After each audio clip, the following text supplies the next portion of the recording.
I do hope, I'll say at the outset, I do hope that this book is quite quickly translated into English. It's an extremely interesting story, and I think that's what makes a good book.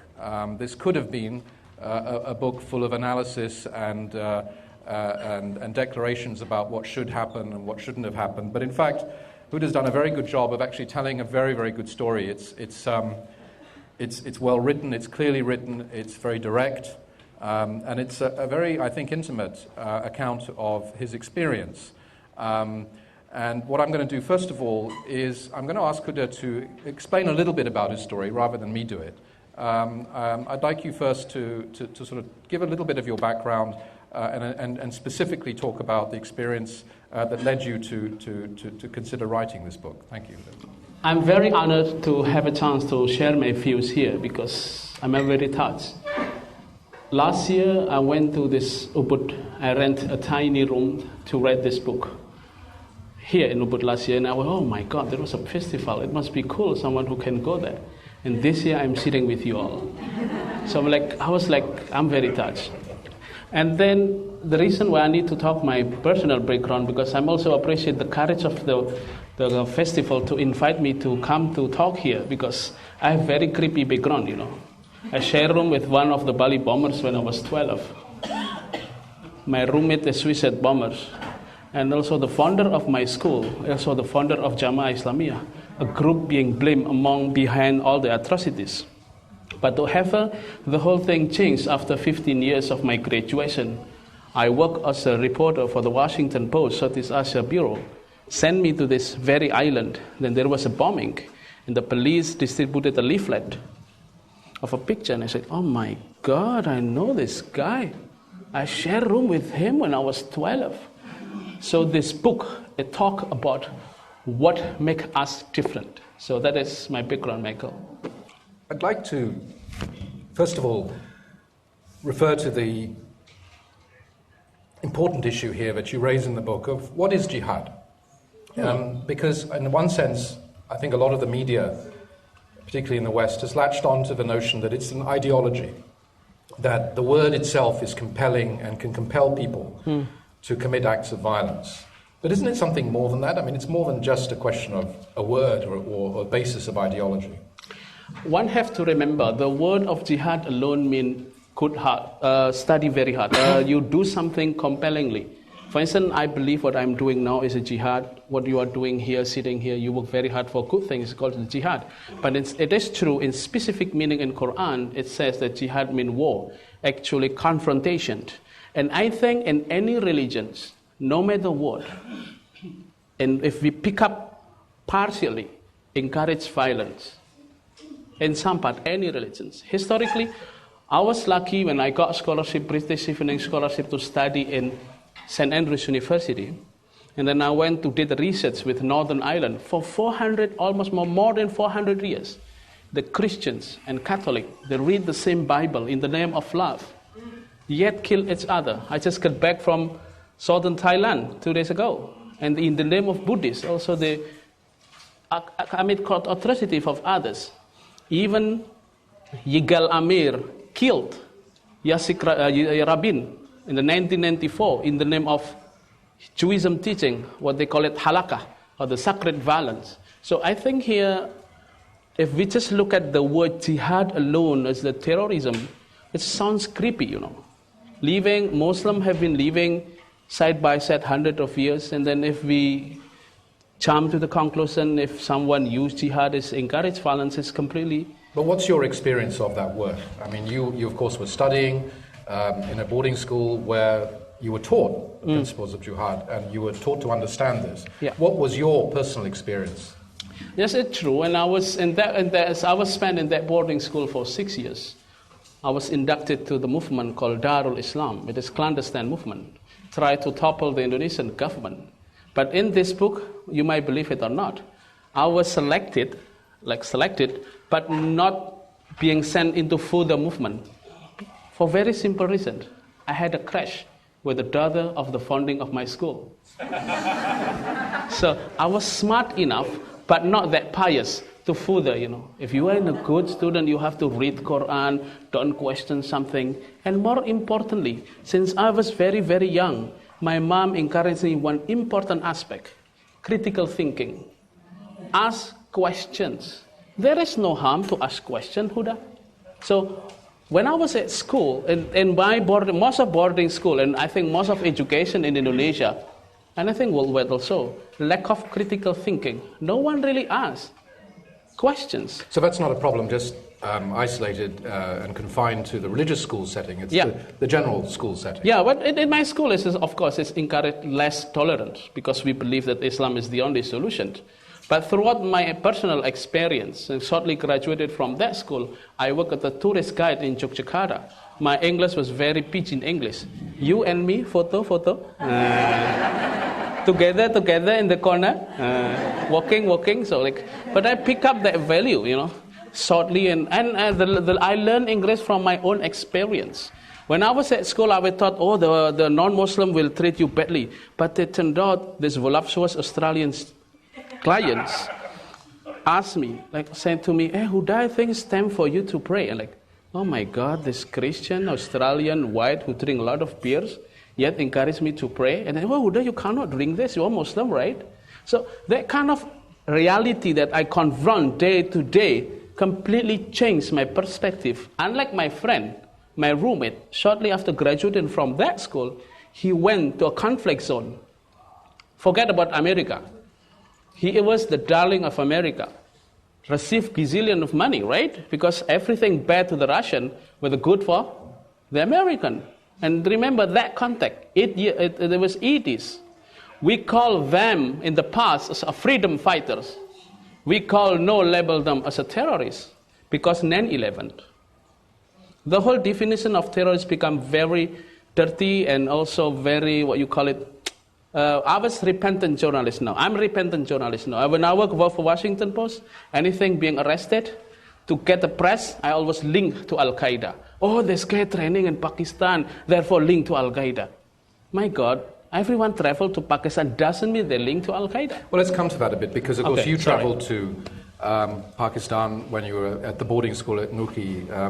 You were taken to Pakistan and then to Afghanistan, and you describe in the book, actually it's very, very nicely described. What I like about it was also the way in which you'd come from this sort of Indonesian boarding school context in which everything had been very sort of tidy and clean, and then you got to Peshawar and you find everything is very dirty, and there must have been a tremendous wrench in terms of perception for you. And when you got to Afghanistan, of course, you were facing the reality and the dangers of a war situation in the early 1990s. So my question really is, okay, you had been fed a lot of information about what it was about. It was about fighting the infidel and so on. But when you got to the ground, the reality for you as an individual, even though you were inducted as, a trainee fighter in this military camp, what did you feel? No, I think I have to clarify here, because the way I read here, the first chapter I call it testimony. The way I read this book, I went inside the prison and interviewed my friend who traveled to Afghanistan. So for Indonesian, they will understand, I'll say, kesaksian, a testimony. August 2009. My name, Utama Pamungkas, alias Abdullah, alias Fadlul Hasan, alias Mubarak. So this is not me who traveled. So friend of mine. So how I gathered information, this is all non-fiction. I went inside the prison, I did the interview, I recorded it, and then write it again, come back to him, whether all the facts are correct. And then I went also talk to the victims, because this book, not only just a book, it is reconciliation book. I went to the prison, I distributed this book to prison all over Indonesia, where most of 500 jihadists being locked. And you know what? I have a book discussion inside the prison. Challenge them. They say, this is jihad. Killing otherwise is fine. And I said, okay, if you call them as jihad, can you convince to the son? There is a son that being a victim called Alif. My character is in the book. If you can confess what you are doing is okay, that killing his father is okay, I will follow your cause. But none of them say okay, but they don't have a courage. Therefore, all the book, this is all the royalty in Indonesian, goes directly to the victims. But isn't that controversial in a sense? Because one of the criticisms has been that there have been too many discussions going on in prisons. There have been too many people going and seeing these people and talking to them about something that, ultimately they're being locked up for. Many criticisms have been made about the continuing debate with these people that have essentially committed crimes, have essentially done very, very bad things. Why bother and talk to them? No, it is easy. When I arrive here, I just want to share the same exactly feeling. 8 years ago, when I arrived here as a journalist for the Washington Post, first time in my mind, who the hell is going on here? Who did this? No trial, just kill them all. Easy. Just arrest them, kill them, slash them piece to piece because it's done so bad, But gradually I started to realize to defeat the enemy, we have to understand them.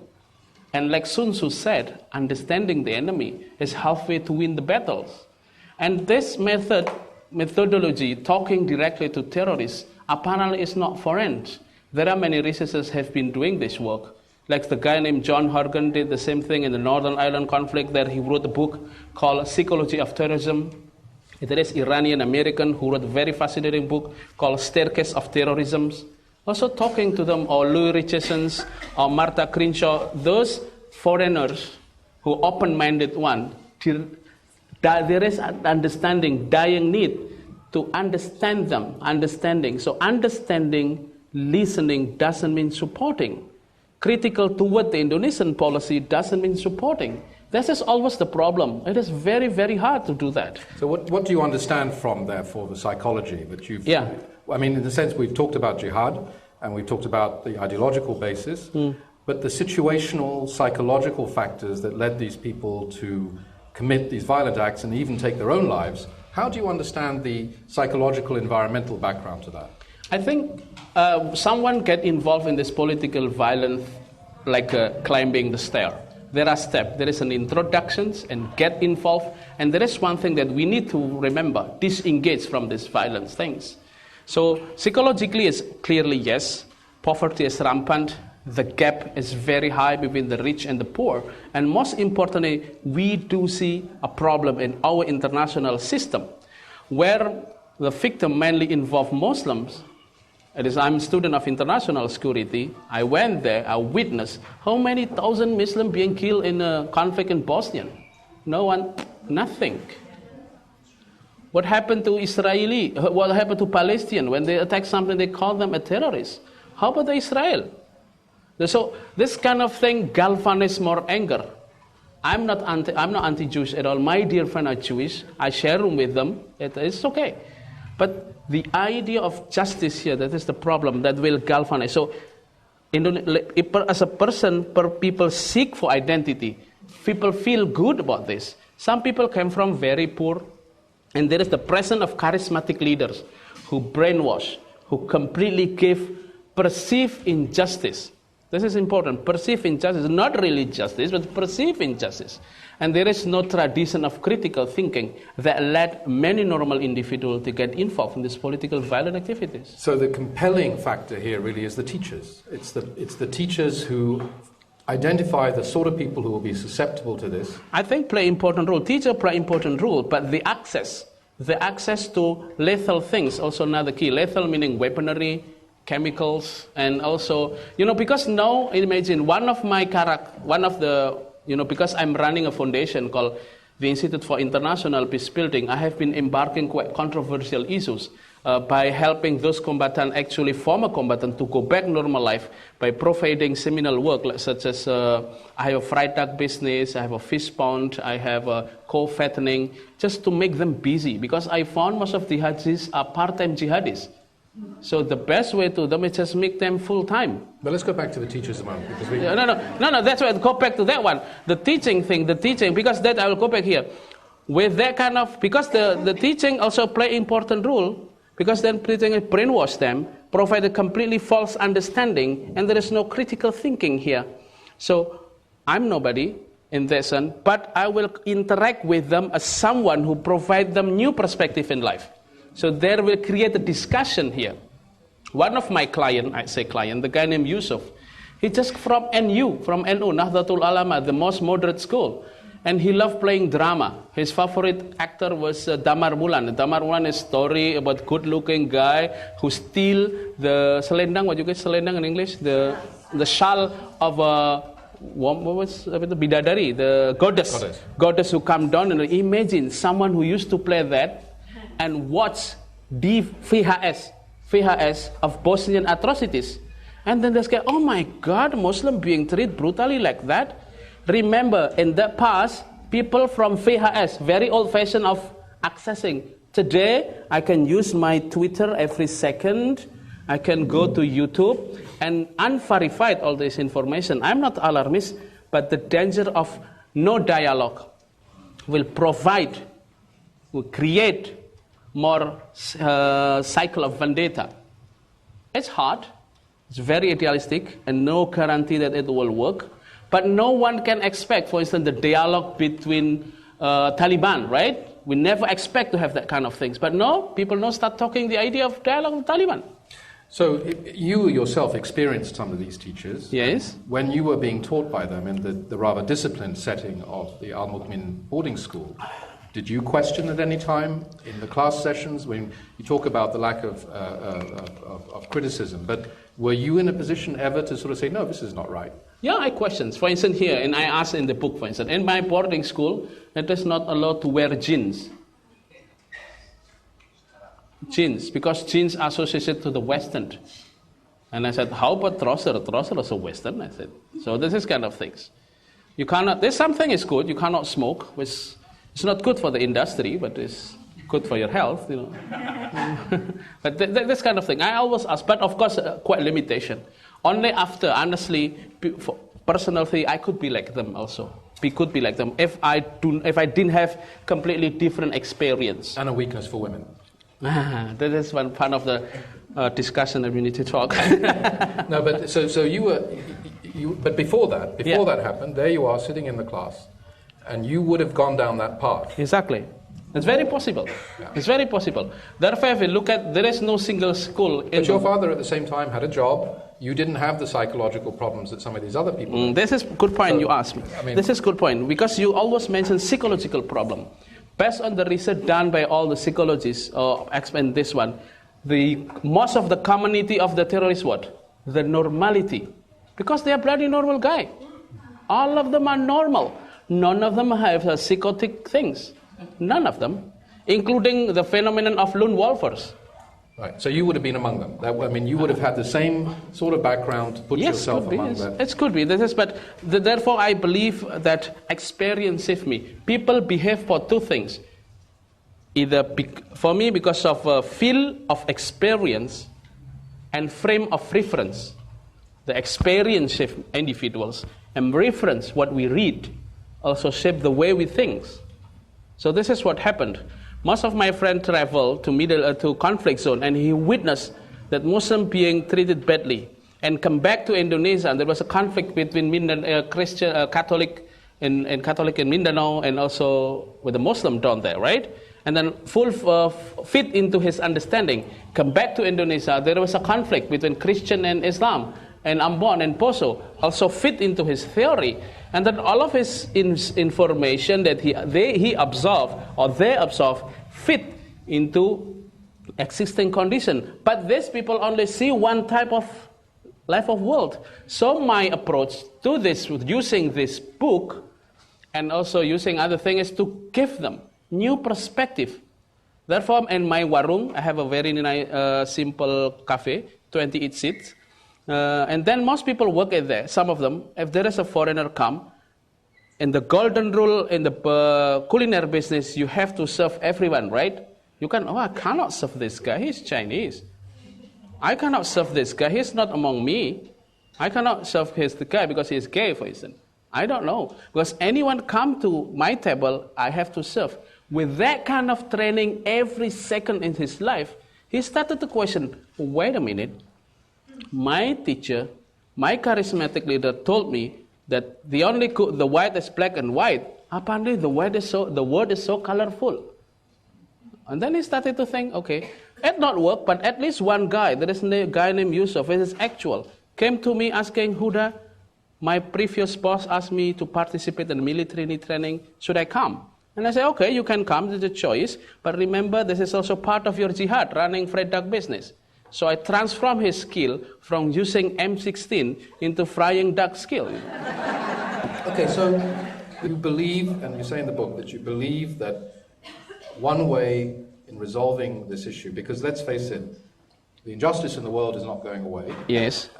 There will, for the foreseeable future, be a contest, it seems, between the forces of militant Islam and whether it be in Afghanistan or in other places, a confrontation. So that's not going away. How do you think dialogue can help actually dissuade people to join such an extremist militant movement and commit such acts? I'm not idealist and I'm very realistic.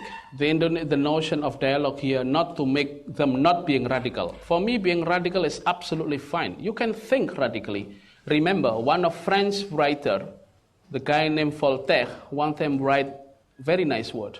I might disagree with what you said, but I will defend your right to say it. And this is the very foundation why American can become today's. No, I don't agree most of the foreign policy, but now it's one of the greatest country because of freedom of speech.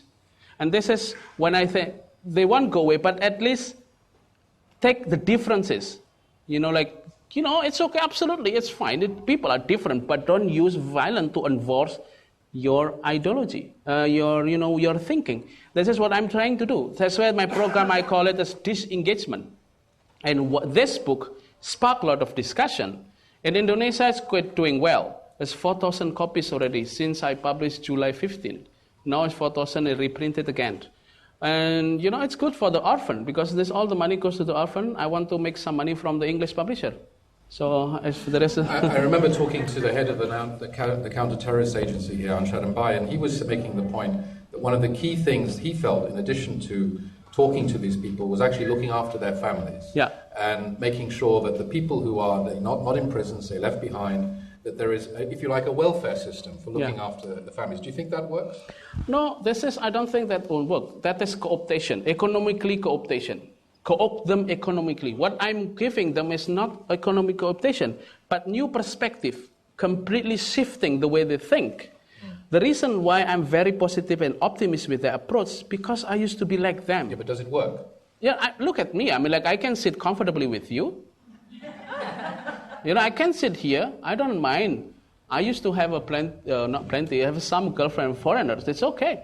Then end up, because I can change, so I hope others can change. Remember what it's better to shine the dark rather than condemn the dark. But maybe it's less a process of dialogue and more a process of persuasion, in the sense that you're not sort of saying, well, you have a point, I agree with your point, let's try and find middle ground and compromise. Yes. You're persuading them. Yeah, this is therefore, one of the program in my foundation, we have a conflict management training, and you are the expert of conflict. There are two ways of conflict, positive conflict and negative conflict. I'll say you. I take with you, Michael, we take a taxi, and he says, I want to sit in the right. And we keep fighting, I want to sit in the right. I want to sit in the right. And then the best way to solve the first person, then you ask, right, why do you want to sit in the right, Huda? Because I want to get down first. Oh, that is. So at least we won't solve the whole problem, but we can understand that.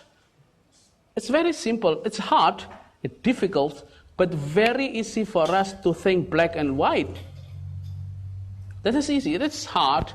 It won't solve the problem, but I think I'm a very optimistic type of guy. Because therefore, I'm very positive. When Janet allow me to talk here, I'm very pleased. You know what? I should be scheduled to speak in many bookstores in Jakarta, in Bali, and also in radio. They cancel all because they're afraid because of the title. The judge book by its cover. But I can understand that is the consequences. Most Indonesians, they don't read inside, but they judge by the cover. My friend, the terrorist, they forgot the question mark. This is when I was surprised. That's the title came when I was surprised. When the police distributed the leaflet and said, what? My friend became a terrorist? It's like, so this is try to understand. So yeah, this is prejudice is everywhere. No, Huda, I think what we're going to do now is we've got about 15 minutes left. I think it would be very good to open the floor to discussion. So I saw a hand go up over there. You mentioned your mom Yeah. Can you use the microphone? Hi. Interesting talk. I'm going to find a book that'll help my intuition. Please do. You said your mom encouraged you to be a critical thinker. Yeah. Your mother. Can you Yeah. talk a little bit more about that? That's what I talk to my son as well. Give books. My mom is very easy. Give book, and when he gave books, when she gave books, and she said, "What is this?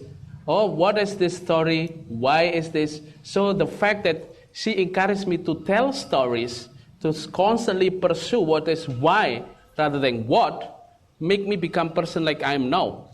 If you enter one of Indonesian class study, history class, they will questions when the war of Diponegoro, for instance. Diponegoro is one of our.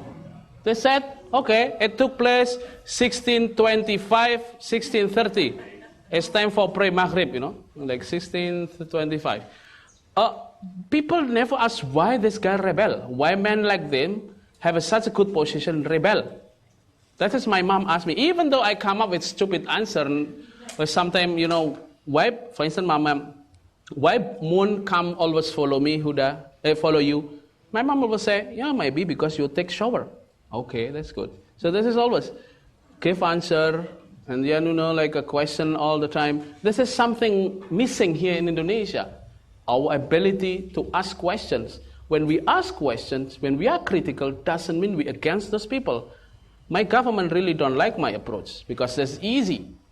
But like you talk to answer me, no, off the record, you have to cut this one. Because I don't want to have any problem after this. No, but because this is talking about book, not political. The other section is okay. But this is problem. Easy to shoot them. You know what happened now with the many suspected terrorists being killed? Wow, maybe everyone were happy. Wow, I just killed them on. You know what? We lose so much intelligence gathering, first. Secondly, our public thirst for explaining why this guy get involved of this. Let's say the killing of Dolmatin. This guy was, because now what we have is single narrative from the sources. And the issue of terrorism is extremely highly sensitive, right? But the government might argue that why bring them to court? I mean, you saw what happened in a New York courtroom just 2 or 3 days ago. It became a platform for this fellow to perpetuate his jihad. Now, I mean, some people might argue that, well, to bring people and conduct show trials and so on, actually also perpetuates the ideology.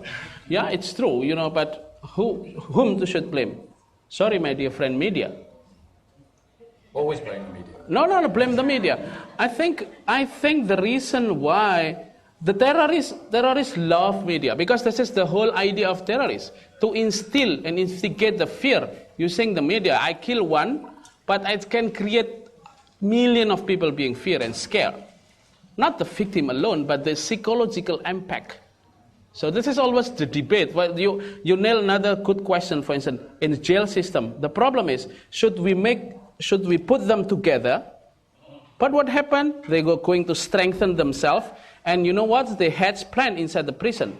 Or we dispersed to others, distributed to the others. What happened? What? They recruited others. So it was a debate. Okay. Kill them, create more hatred. We got away from the question of your mother, but I think you answered it. Janet. Sorry. Oh, did it? Yeah, could you talk a bit more about what social background she has? Was she a teacher? I mean, No, my mom is just Japanese. In Japanese, there is a term called nguwongke wong. What is the best translation? Nguwongke. Nguwongke is like humanize others.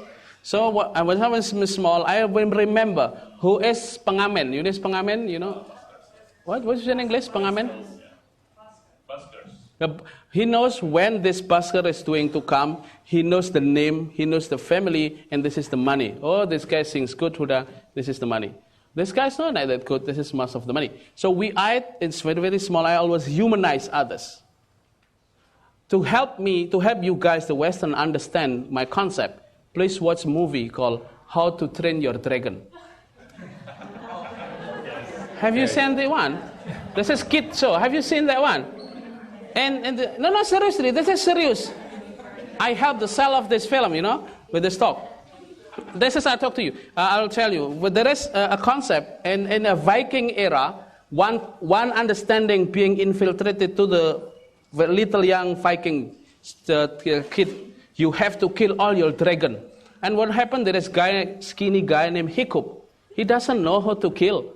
And then he managed to catch one of them, build kind of some understanding with dragon. In the end of that story, he ride this dragon to take the fish, to fly here and there, even to have a date with the dragon.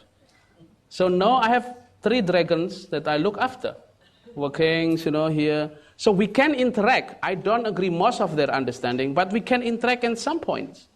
So this kind of approach sounds not nice for the victims. I can understand. Therefore, all the money goes directly to them. I don't feel comfortable taking money out of someone's misery.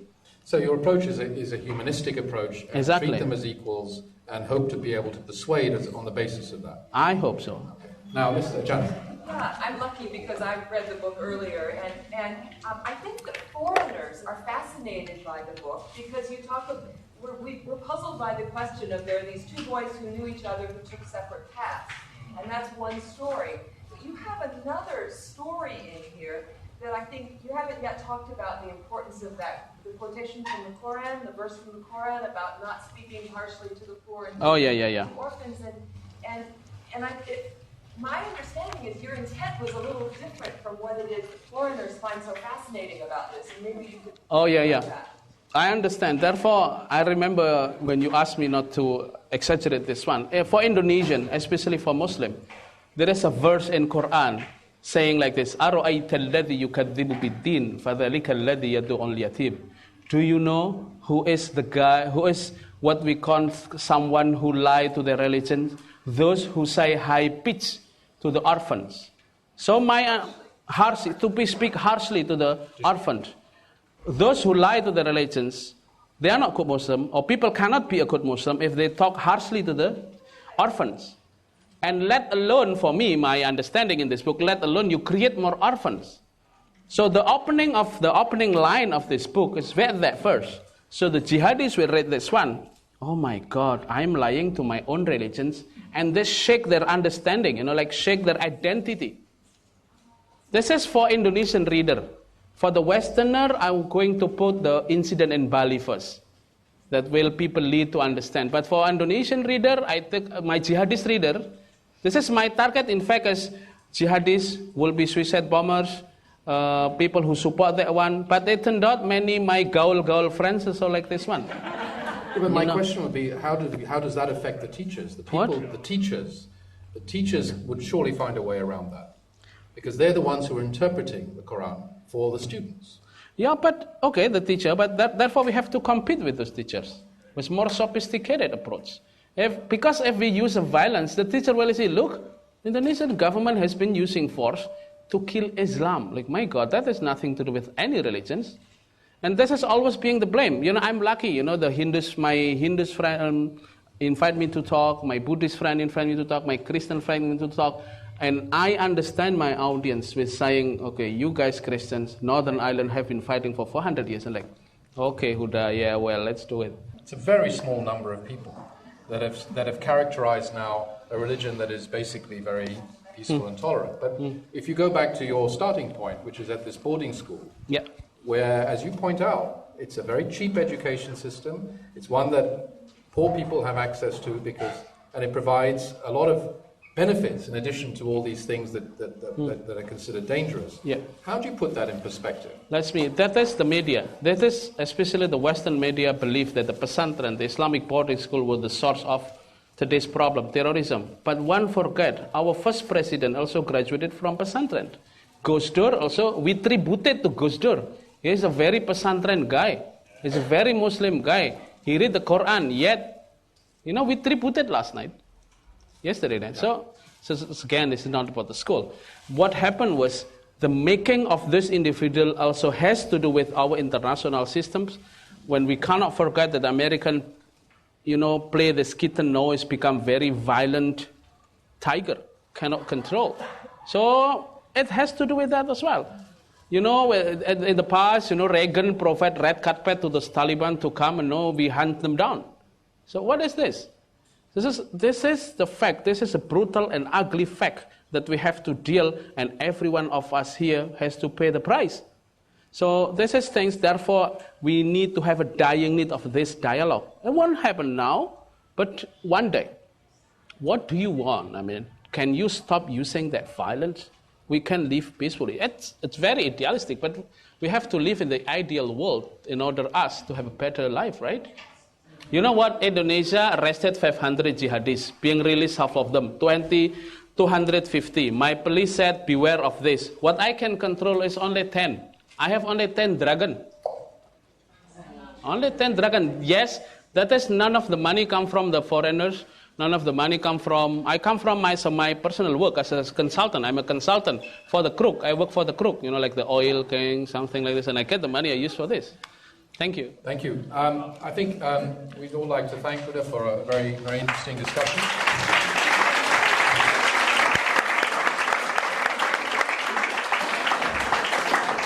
And I'm sure many people here look forward to reading the book in English. Okay. Thank you very much. Terima kasih.